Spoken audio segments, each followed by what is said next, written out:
जय हिंद दोस्तों, मैं आत्मा सिंह एक बार फिर से आप सभी दोस्तों का ज्ञान एकेडमी प्रयागराज परिवार में हार्दिक स्वागत है, अभिनंदन करता हूं। दोस्तों ध्यान दीजिएगा दोस्तों, और मैं आपको बता दूं, जैसे मैं आपके साथ क्वेश्चनों की श्रृंखलाओं को डिस्कस कर रहा हूं, उसी क्रम में आगे फिर आज मैं क्वेश्चनों की श्रृंखलाओं को डिस्कस करूंगा। और आप लोगों की जानकारी के लिए बता दूं कि सीटेट का नोटिफिकेशन जारी हो चुका है दोस्तों, और आप लोग अपने प्रिपरेशन तेज कर दीजिए। और निश्चित रूप से आपके लिए बेहतर अपॉर्चुनिटी लेकर के आया है, और आप सीटेट क्लियर करिए। उसके बाद बहुत सारे एग्जाम आपके सामने आने वाले हैं शिक्षक भर्ती से संबंधित, और सीटेट की प्रिपरेशन आपको यूट्यूब पर भी करवाई जाएगी यहाँ पर चैनल के माध्यम से, और ऑफलाइन भी क्लासें हमारी प्रारंभ हो चुकी हैं। सीटेट, टेट, स्टेट की स्पेशल क्लासें स्टार्ट हो चुकी हैं। जिन इलाहाबाद या इलाहाबाद के आसपास के लोगों को ऑफलाइन क्लास हमसे करनी है, वो हमारे हेड ऑफिस प्रीतम नगर और ब्रांच झलवा में कहीं पर भी एडमिशन ले सकते हैं। रजिस्ट्रेशन प्रारंभ हो चुके हैं दोस्तों। तो आप लोगों को अगर ऑफलाइन क्लास करनी है तो निश्चित रूप से आप ऑफलाइन क्लास कर सकते हैं। एसएससी, जीडी और यूपीएसआई का स्पेशल बैच प्रारंभ हो चुका है। ठीक है दोस्तों, चलिए ये इंफॉर्मेशन रही आपके लिए। और मैं आपसे बता दूं कि पिछले वीडियो के अंदर एक क्वेश्चन का जवाब में मुझसे थोड़ा मिस्टेक हो गया है, उसके लिए मैं आपसे क्षमा प्रार्थी हूं। उसको आज फिर से क्लियर कर लेते हैं। दरअसल मैंने बता दिया था आटा कामा मरुस्थल और कालाहारी मरुस्थलों में जो है दोनों में मतलब उल्टा बता दिया था। तो इसको आज फिर से मैं एक बार क्लियर कर देता हूं कि जो कालाहारी मरुस्थल है दोस्तों, जो कालाहारी मरुस्थल है वो कहाँ पाया जाता है? ये बोत्सवाना में है। कहाँ पर है? बोत्सवाना में है। और नामीबिया में है। नामीबिया। कालाहारी मरुस्थल कहाँ है? नामीबिया, बोत्सवाना और दक्षिण अफ्रीका। कहाँ पर दोस्तों? दक्षिण अफ्रीका में पाया जाता है। अच्छा, और अगर आपसे ये पूछ लिया जाए कि कालाहारी मरुस्थल का विस्तार कितना है, तो इसका विस्तार है 9 लाख वर्ग किलोमीटर में।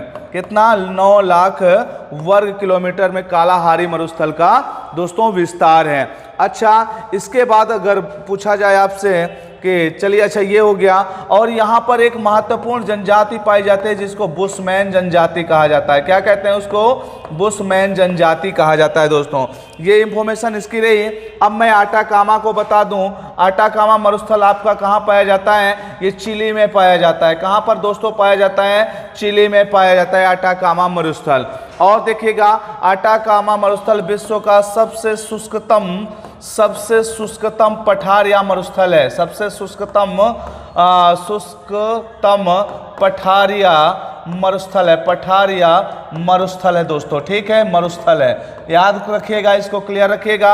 अच्छा, इसका विस्तार लगभग 1 लाख वर्ग किलोमीटर में पाया जाता है। कितना? 1 लाख वर्ग किलोमीटर में पाया जाता है इसका विस्तार लगभग। ठीक है, चिली में इसी मरुस्थल में नाइट्रेट और तांबा के भंडार देखने को मिलते हैं। तांबा के भंडार देखने को मिलते हैं दोस्तों। यही थोड़ा गड़बड़ हो गया था, उल्टा हो गया था। सहारा मरुस्थल को तो मैंने आपको बता ही दिया था कि इसका विस्तार लगभग 92 लाख वर्ग किलोमीटर में पाया जाता है। 92 लाख वर्ग किलोमीटर में इसका विस्तार पाया जाता है। और देखिएगा, इसका विस्तार 11 देशों में है।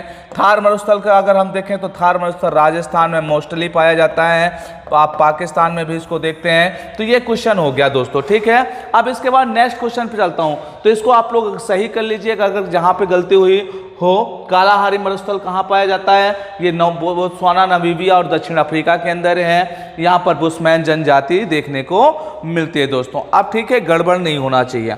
अब नेक्स्ट क्वेश्चन पे चलता हूं। नेक्स्ट क्वेश्चन चलता हूं। अगला क्वेश्चन देखिएगा। अगला क्वेश्चन है, साफ रात। क्वेश्चन पूछा गया, साफ रात मेघी रातों की अपेक्षा अधिक ठंडी होती है, क्यों? बहुत इंपॉर्टेंट क्वेश्चन है दोस्तों। पेन कॉपी लेकर के बैठ जाइए और एक एक क्वेश्चन को आप नोट डाउन करते रहिए, क्योंकि अगर आप क्वेश्चनों को नोट डाउन करेंगे तो आपको स्टडी करने में आसानी होगी और बहुत सारे डाटा आपके पास कलेक्ट होंगे। आप ज़्यादा से ज़्यादा अपने मित्रों को इसको शेयर कर दीजिए ताकि उन लोगों को भी इन क्वेश्चनों को फायदा मिल सके। ठीक है दोस्तों, आप हमारा सहयोग करते रहिए, हम आपके लिए बेस्ट से बेस्ट देने का प्रयास करेंगे। हम आपको बता तो दिया जैसे मैंने पिछले वीडियो में एक क्वेश्चन में गड़बड़ी हुई, मैंने उसको क्लियर करा। पता है क्यों? क्योंकि आपके पास कोई भी गलत इंफॉर्मेशन ना जाए, कोई भी डाटा ना जाए। ठीक है दोस्तों, चलिए अब आगे देखते हैं कि साफ रात मेघीय रातों की अपेक्षा क्या होती हैं? अधिक ठंडी होती हैं, अधिक ठंडी हो जाती हैं। ठीक है, क्यों अधिक ठंडी होती हैं? उसका कारण क्या होता है? तो देखिए मैं आपको समझा देता हूं। ये अर्थ सरफेस है दोस्तों। क्या होता है? ये अर्थ सरफेस होता है। जैसे यहाँ पर ये सनलाइट है, यहाँ से सनलाइट आती है। जब सनलाइट यहाँ से आती है धरती पे, तो धरती का जो ऊष्मा बजट है 51% का होता है। कितना होता है? 51% का होता है। अच्छा, दिन के समय जब पृथ्वी पूरा अपना ऊष्मा बजट एग्जॉल्व करती है, एक्सेप्ट करती है, तो रात के समय ये इसका क्या करती है? इसको पार्थिव विकिरण के रूप में शून्य की ओर भेजने का प्रयास करती है। और अगर दोस्तों सोचो, वायुमंडल में यहाँ पर बादल बने हुए हैं, वायुमंडल में यहाँ पर बादल हैं, तो अब अगर वायुमंडल में बादल हैं तो जो यहाँ से ऊष्मा जाएगी पार्थिव विकिरण के रूप में, तो इन बादलों के कणों से संयोग कर लेगी। ठीक है, जब बादलों के कणों से संयोग, जो जल की बूंदें उनसे संयोग कर लेगी, तो इसकी जो ऊष्मा है आगे ना जा पाएगी। तो इस वजह से कि जो मेघ वाली रातें होती हैं वो गर्म होती हैं। क्यों? क्योंकि नज़दीक जो ऊष्मा जाना था शून्य में, ये शून्य में ना जा करके यहीं पर रुक गई। तो इस वजह से अर्थ क्या हो जाती है? गर्म हो जाती है। साफ जो होता है, साफ रातें होती है, उसमें क्या होता है? उसमें ये मेघ नहीं होगा दोस्तों, ये मेघ उसमें नहीं होगा। जब ये मेघ नहीं होगा तो जो पार्थिव विकिरण होगा ये शून्य में जाके पहुंच जाएगा। आकाश साफ होगा तो यहां पर जो रातें होंगी वो क्या हो जाएंगे? ठंडी हो जाएंगे। तो ध्यान दीजिएगा, तो किसके कारण होगा? संघनन, चालन, आपतन और विकिरण। तो इसका जो दोस्तों आंसर होगा वो होगा आपका क्या होगा? विकिरण के कारण होता है, विकिरण के कारण। अच्छा, अगर आपसे मैं पूछूं दोस्तों कि संघनन क्या होता है, संघनन को बताओ, तो संघनन क्या होता है? गैस से द्रव अवस्था में परिवर्तित होने की जो स्थिति होती है संघनन कहलाती है। क्या कहलाती है? संघनन कहलाती है। जैसे कहा जाए अगर वाष्पन होता है, जल का क्या होता है? वाष्पन। तो वाष्पन जो होता है वो गैसीय स्थिति में होता है। तो जो संघनन होता है वाष्पन का जस्ट क्या होता है? विपरीत होता है। क्या होता है? विपरीत होता है। क्योंकि वाष्पन जो गैस होता है वो गैस से किस में कन्वर्ट होता है? किस में कन्वर्ट हो जाता है? वो बादल में कन्वर्ट हो जाता है। ठीक है, अगर ये इसी बात कहें तो वर्षा भी एक प्रकार, जो वर्षा होती है, वर्षा जो होती है वो भी क्या होती है? वर्षा जो होती है वो भी संघनन से ही होती है। किससे होती है? संघनन से होती है। ठीक है दोस्तों, चलिए इसके बाद एक और है आपतन के कारण। आपतन क्या होता है? आपतन को आज आप समझ लीजिए। जब सूर्य का प्रकाश या कोई भी प्रकाश एक माध्यम से दूसरे माध्यम में जाता है, तो एक माध्यम से दूसरे माध्यम में जाते समय, जैसे मान लीजिए ठोस है, ठोस से द्रव में जा रहा है, तो इससे क्या होता है? एक माध्यम से दूसरे माध्यम में जाता है तो उस तरंग में क्या होता है? विचलन आता है। क्या आता है? विचलन आता है। तो लंब के साथ बना हुआ जो कोण होता है, अविलंब के साथ जो बना हुआ कोण होता है, उसी को हम आपतन कोण कहते हैं। क्या बोलते हैं? आपतन कोण कहते हैं। ध्यान दीजिएगा दोस्तों, आपतन कोण कहा जाता है। ठीक है, चालन क्या होता है? जैसे गुप्त ऊष्मा होती है, जो ऊष्मा होती है, ऊष्मा, ठीक है दोस्तों, ऊष्मा जो होती है उसी को चालन कहते हैं। एक कण से दूसरे कण, दूसरे से तीसरे, जो ये होता है इसी को चालन कहा जाता है।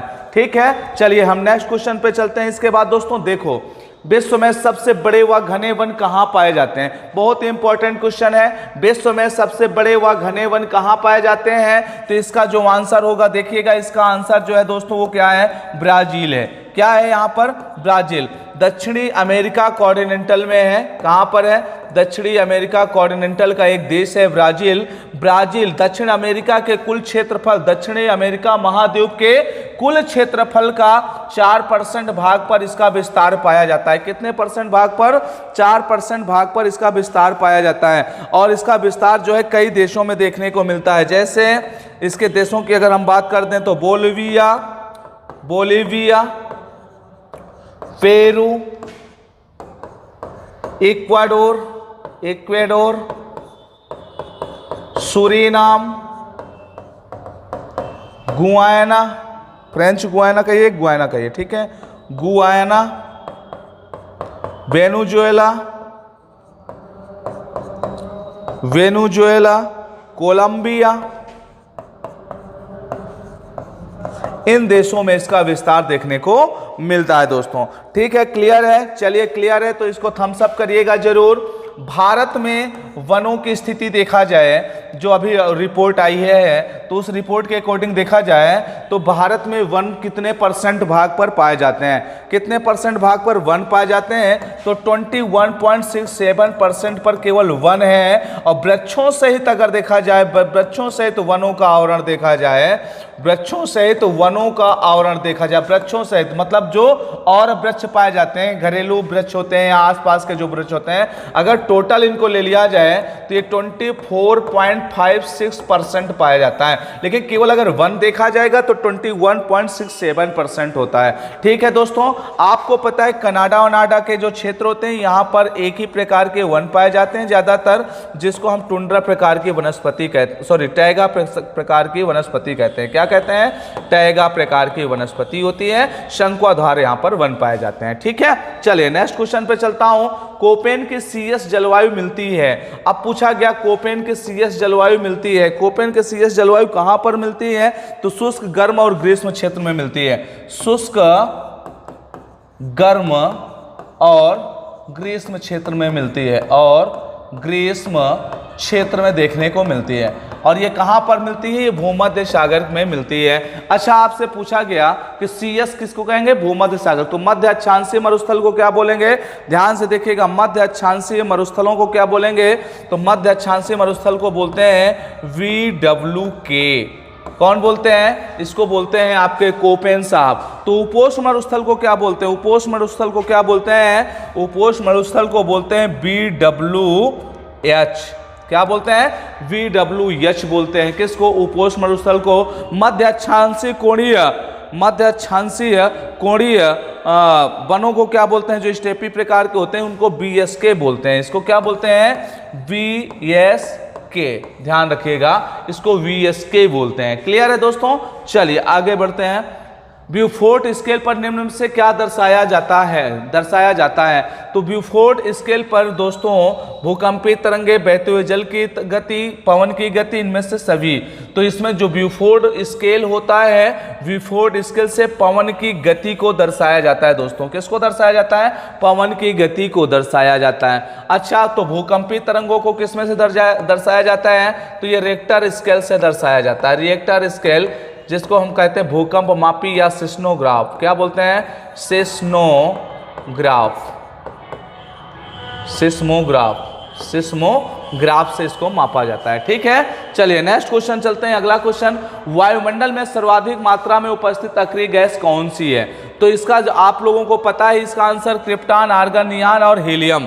कौन कौन से होते हैं? क्रिप्टॉन, आर्गन, नियान और हीलियम। तो इसका जो सबसे महत्वपूर्ण गैस हो जाती है या सबसे ज्यादा पाई जाती है वो आर्गन पाई जाती है। कितना? 0.93% इसका पूरे वायुमंडल में प्रतिभाग होता है। तो अगर आपसे इसको पूछ लिया और क्रिप्टन को पूछ लिया तो क्रिप्टन का रेशियो क्या है? 0.001% क्रिप्टन आपको देखने को मिलता है।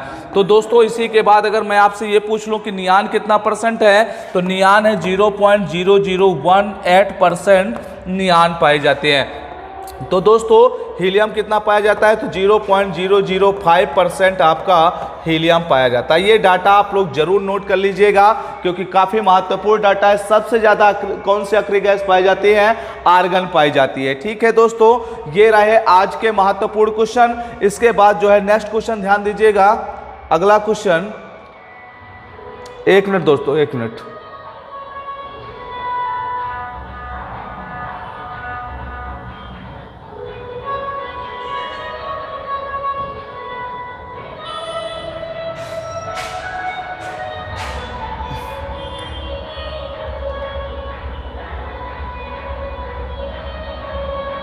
एक मिनट दोस्तों, 1 मिनट।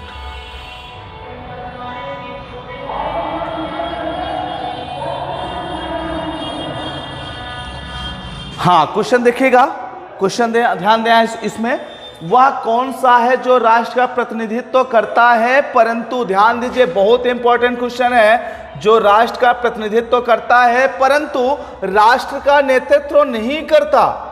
मतलब जो प्रतिनिधि के रूप में काम तो करता है, लेकिन अगर लीडरशिप की बात आ जाए तो लीड नहीं करता। वो कौन सा व्यक्ति होता है दोस्तों? तो वो होता है दोस्तों प्रधानमंत्री होता है। कौन होता है? प्रधानमंत्री होता है। कैसे?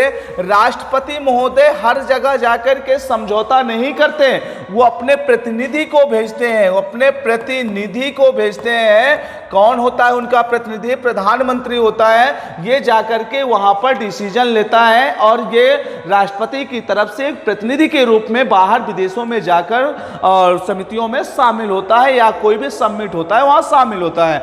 अच्छा, तो लोकसभा देखिए, ध्यान दीजिए, तो कौन होता है वो व्यक्ति जो नेतृत्व नहीं करता, लीडरशिप नहीं करता है, क्योंकि लीडरशिप तो राष्ट्रपति करता है। अब देखिएगा, राष्ट्रपति महोदय के विषय में मैं आपको बताऊं तो ये कहा गया आर्टिकल 52 के तहत कि भारत का एक राष्ट्रपति होगा। क्या होगा? भारत का एक राष्ट्रपति होगा। इसमें कहा गया आर्टिकल 52 में। आर्टिकल 53 के अंदर इसी बात को बताया गया कि भारत का जो एक राष्ट्रपति होगा, वो कार्यपालिका का संवैधानिक प्रमुख होगा। कार्यपालिका का क्या होगा? संवैधानिक प्रमुख होगा। ठीक है, संवैधानिक प्रमुख होगा। लेकिन ये अपने देखिएगा आप लोग कि जो ये राष्ट्रपति है, कार्यपालिका का संवैधानिक प्रमुख तो जरूर होता है, लेकिन ज्यादातर ये सब कार्य कौन करता है? अपने प्रतिनिधि के माध्यम से करवाता है, जो कि प्रधानमंत्री होते हैं। लोकसभा अध्यक्ष क्या होते हैं? लोकसभा अध्यक्ष महोदय क्या करते हैं? लोकसभा को आहूत करते हैं, लोकसभा की अध्यक्षता करते हैं। ठीक है, ये भी नहीं होंगे। भारत का मुख्य न्यायाधीश, आप लोगों को पता है, भारत का मुख्य न्यायाधीश आर्टिकल 124 के तहत इनके विषय में बताया गया है। चलिए नेक्स्ट क्वेश्चन पे चलता हूं। अगला क्वेश्चन, संयुक्त अधिवेशन कौन बुलाता है? संयुक्त अधिवेशन कौन बुलाता है? बताओ, संयुक्त अधिवेशन कौन बुलाता है? तो भैया प्रधानमंत्री बुलाएगा, उपराष्ट्रपति, लोकसभा अध्यक्ष या राष्ट्रपति? तो भैया संयुक्त अधिवेशन जो बुलाता है राष्ट्रपति बुलाता है। कौन बुलाता है? राष्ट्रपति बुलाता है। एम्बुलेंस नंबर अनुच्छेद 108 के तहत राष्ट्रपति महोदय बुलाते हैं। कब बुलाते हैं? जब किसी भी बिल को लेकर के दोनों सदनों में मतभेद हो जाता है, दोनों सदनों में घोर मतभेद हो जाता है, तब राष्ट्रपति महोदय बुलाते हैं। और आर्टिकल 118(4) के तहत उसकी अध्यक्षता जो करता है वो लोकसभा अध्यक्ष करता है। कौन करता है? लोकसभा अध्यक्ष करता है। ठीक है, लोकसभा अध्यक्ष करता है। उपराष्ट्रपति क्या होता है? उपराष्ट्रपति राज्यसभा का पदेन सभापति होता है। पदेन सभापति होता है। ठीक है, पदेन होता है, क्योंकि राज्यसभा का मेंबर भी नहीं होता और ये उसकी अध्यक्षता करता है। ठीक है, प्रधानमंत्री आप लोगों को पता है, प्रधानमंत्री जो सबसे बड़ा दल होता है, सबसे बड़ा जो दल होता है सदन में, उसका ये प्रमुख होता है। ठीक है, प्रमुख होता है। कौन? प्रधानमंत्री।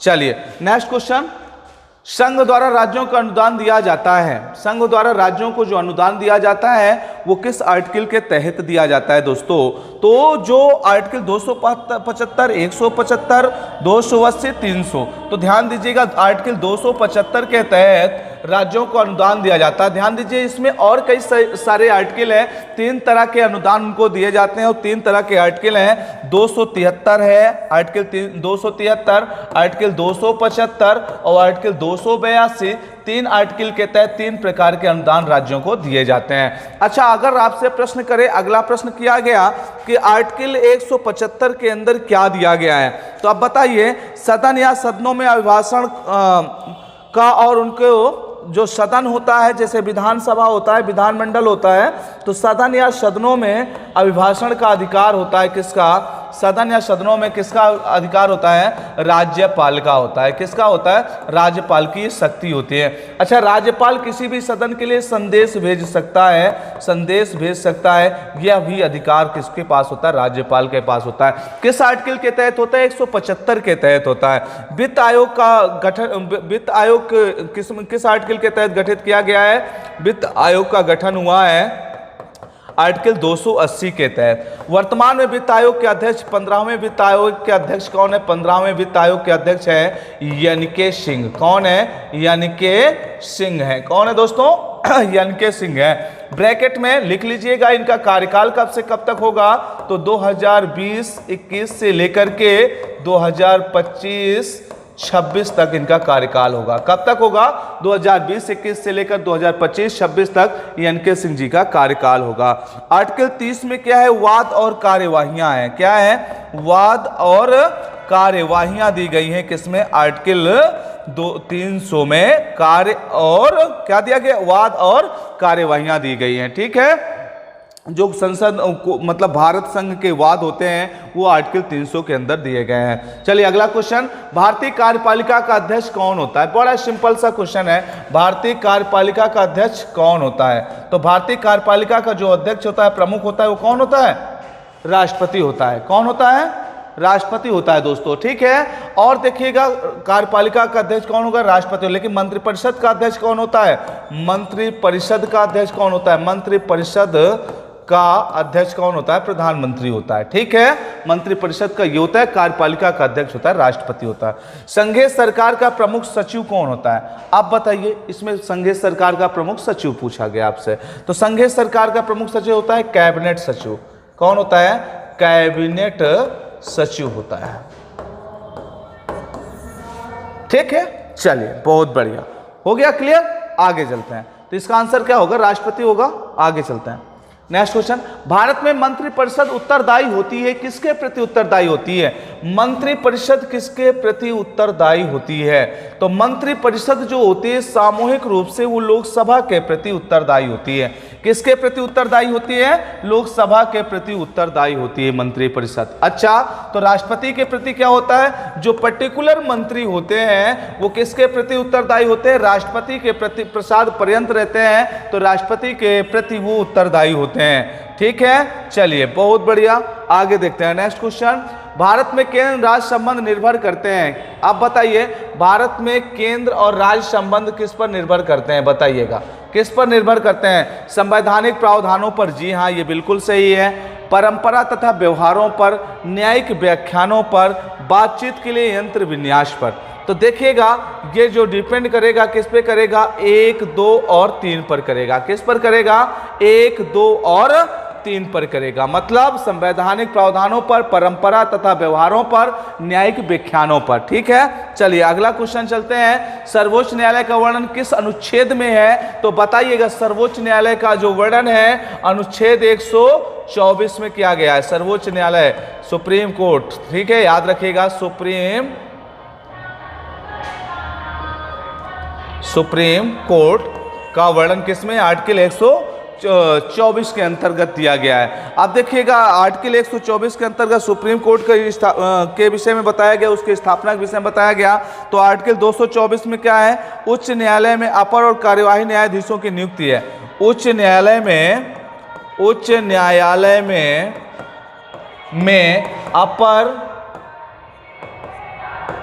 अपर और ध्यान दीजिएगा, उच्च न्यायालय में अपर और कार्यकारी न्यायाधीशों की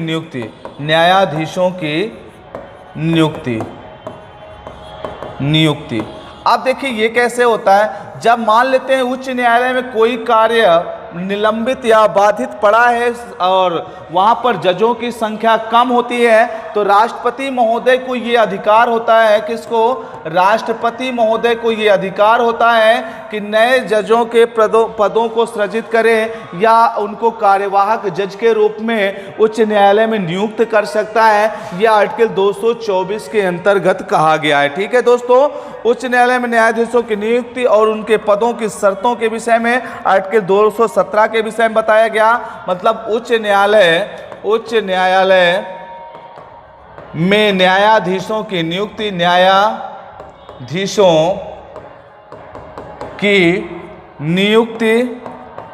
और उनके पदों की शर्तें बताई गई। पदों की क्या बताई गई हैं, शर्तें बताई गई हैं दोस्तों। ठीक है, किसमें, आर्टिकल 217 के अंदर। आर्टिकल 123 क्या है, इसमें राष्ट्रपति महोदय को अध्यादेश जारी करने का अधिकार होता है। क्या, अध्यादेश जारी करने का अधिकार होता है। वो कैसे, अध्यादेश ऐसे जारी करता है, सपोज करो कि कोई क्राइम, ऐसा क्राइम हो गया जिसके लिए हमारे संविधान में कोई विधि नहीं है, तो अब राष्ट्रपति महोदय को उससे संबंधित विधि बनाने में टाइम लगेगा। क्यों, ऐसे मान लेते हैं कि सदन का कार्यकाल कल, बैठक कल से खत्म हुई और आज कोई क्राइम हो गया और उससे संबंधित कोई जो है आपके पास विधि नहीं है।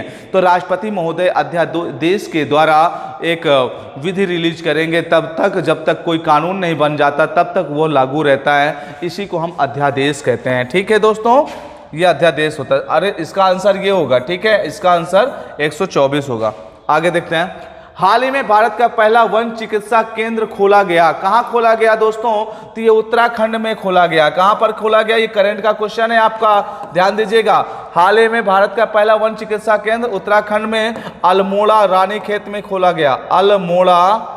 अल्मोड़ा रानीखेत में खोला गया, रानीखेत में। ठीक है, अल्मोड़ा रानीखेत के अंदर खोला गया ये। चलिए नेक्स्ट क्वेश्चन चलते हैं। हाल ही में जारी रिपोर्ट के अनुसार भारत में सर्वाधिक भिखारियों की संख्या किस राज्य में है? तो देखिएगा, पश्चिम बंगाल, बिहार, राजस्थान और मध्य प्रदेश। तो बताइए कहां पर सर्वाधिक भिखारी पाए जाते हैं? तो सबसे ज्यादा भिखारियों की संख्या कहां है? पश्चिम बंगाल है। पहले नंबर पे पश्चिम बंगाल है, दूसरे नंबर पे उत्तर प्रदेश है सेकंड पोजीशन पर, और तीसरे पोजीशन पर हम कौन सा है? बिहार है। तीसरे पोजीशन पे कौन सा है? बिहार है। तो ध्यान रखेंगे, सबसे ज्यादा भिखारी पश्चिम बंगाल में, दूसरे में यूपी में और तीसरे में बिहार में पाए जाते हैं। चलिए अगला क्वेश्चन देखते हैं। अगर आपको क्वेश्चन बेहतर लग रहे हैं तो कमेंट बॉक्स में थम्स अप जरूर करिएगा। दोस्तों आप लोग कमेंट्स करने में बड़ी कंजूसी करते हैं, लाइक भी बहुत कम करते हैं। दोस्तों कुछ लाइक किया करिए तो हमारा इससे मोटिवेशन होता है दोस्तों, और हम आपके लिए अच्छा से अच्छा करने का प्रयास करते हैं। ठीक है, चलिए नेक्स्ट क्वेश्चन पे देखते हैं। अगला क्वेश्चन, वह राज्य जिसने अपने यहाँ 1 मई 2021 से मुख्यमंत्री चिरंजीवी योजना की शुरुआत की। वह राज्य जिसने अपने यहाँ 1 मई 2021 से मुख्यमंत्री चिरंजीवी योजना की शुरुआत की, तो वह राज्य है दोस्तों कौन सा? राजस्थान है। कौन सा राज्य है? राजस्थान है। ठीक है, चलिए अगला क्वेश्चन इसके बाद देखते हैं। ओडिशा के मुख्यमंत्री नवीन पटनायक ने हाल ही में किन्हें फ्रंट लाइन कोरोना योद्धा बताया है? कोरोना योद्धा बताया है। ठीक है, तो डॉक्टर है, पत्रकार को, पुलिस को, सफाई कर्मियों को। तो बताइएगा कौन सा होगा? तो इसका आंसर होगा दोस्तों पत्रकार होते हैं। कौन? पत्रकारों को उन्होंने फ्रंट लाइन कोरोना योद्धा बताया है। फ्रंट लाइन कोरोना योद्धा उड़ीसा के मुख्यमंत्री नवीन पटनायक ने किसको बताया है? पत्रकारों को बताया है दोस्तों। चलिए अगला क्वेश्चन, मई 2021 में भारतीय सेना ने कहां पर अपना पहला सौर ऊर्जा संयंत्र स्थापित किया?